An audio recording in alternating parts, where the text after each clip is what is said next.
The air in the dining room hung heavy, thick with the scent of rosemary and betrayal, as I stared at the ultrasound photo trembling in my wife's hand. Laura's eyes, usually a warm hazel, were glassy with unshed tears. Her lips parted as if words could mend the fracture splitting my world apart. Across the table, my daughter Emily sat rigid, her fiancé Mark beside her, his knuckles white around a glass of untouched wine.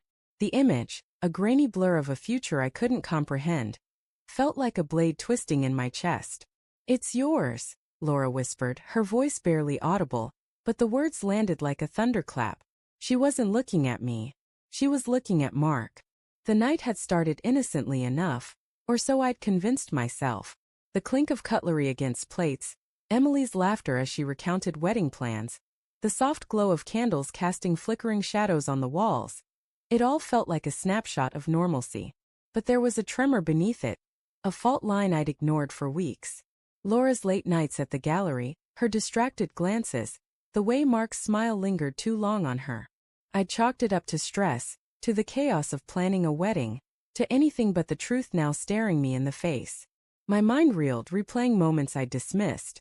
The way Laura's hand brushed Mark's at the engagement party, a fleeting touch I'd rationalized as accidental. The hushed phone calls she took in the backyard, her voice low and urgent, the words muffled by the rustle of autumn leaves. I told myself it was work, her art dealings, her passion for her career. But the truth was uglier, and it clawed at me now, raw and unrelenting. How had I been so blind? "Say something, Tom," Laura pleaded, her voice cracking.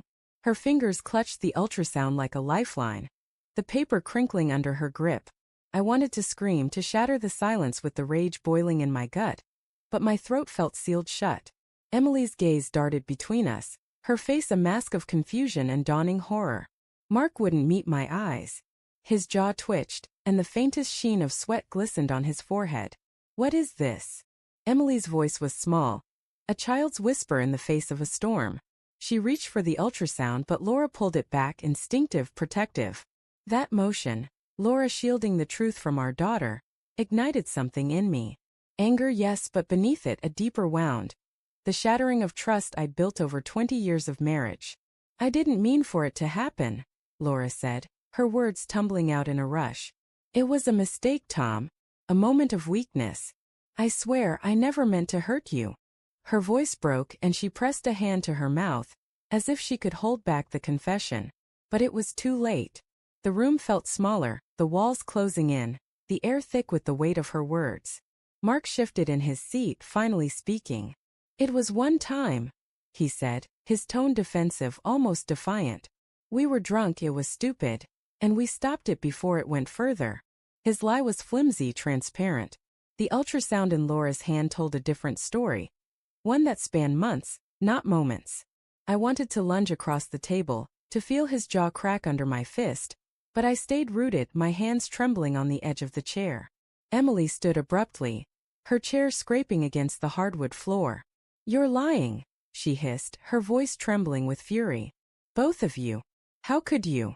Her eyes locked on Mark, and I saw the moment her heart broke, the way her shoulders slumped, the way her hands curled into fists.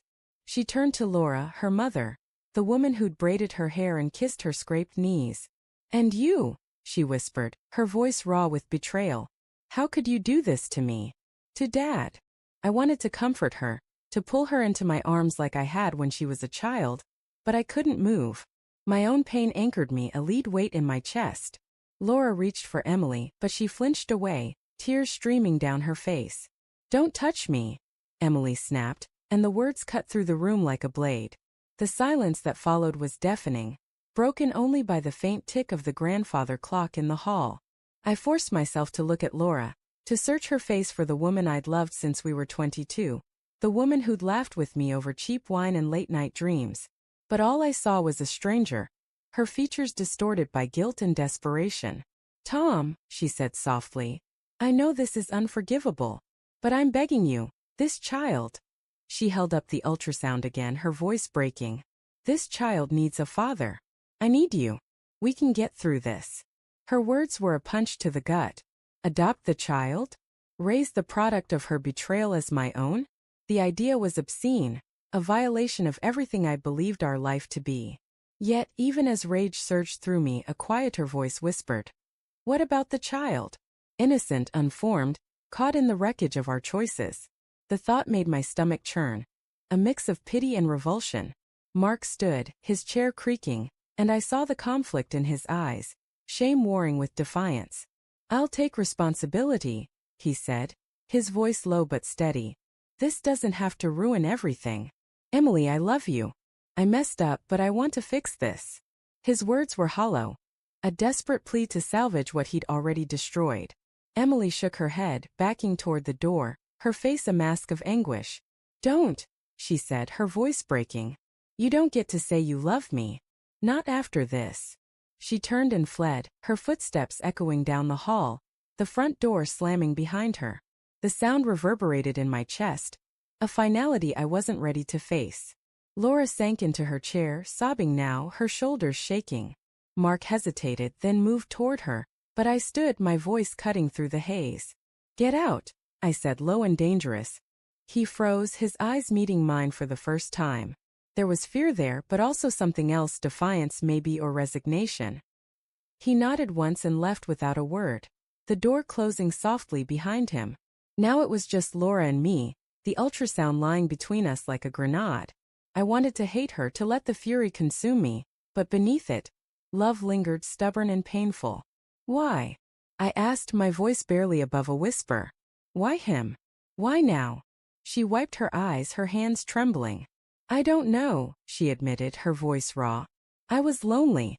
You were always working and I felt invisible. Mark saw me, Tom.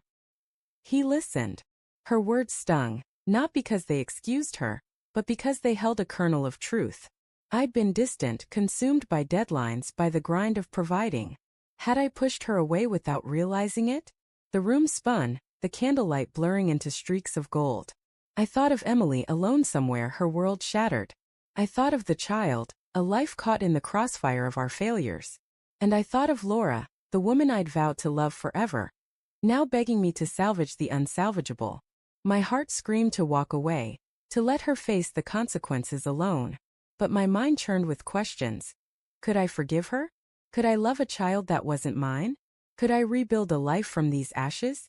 I picked up the ultrasound, the paper cool against my fingers, and stared at the tiny shape within. A life, innocent and untainted, yet born of betrayal. The weight of the decision pressed down on me, suffocating. "I need time," I said finally, my voice hollow. Laura nodded, tears streaming down her face, and I walked out into the night, the stars above cold and indifferent, offering no answers.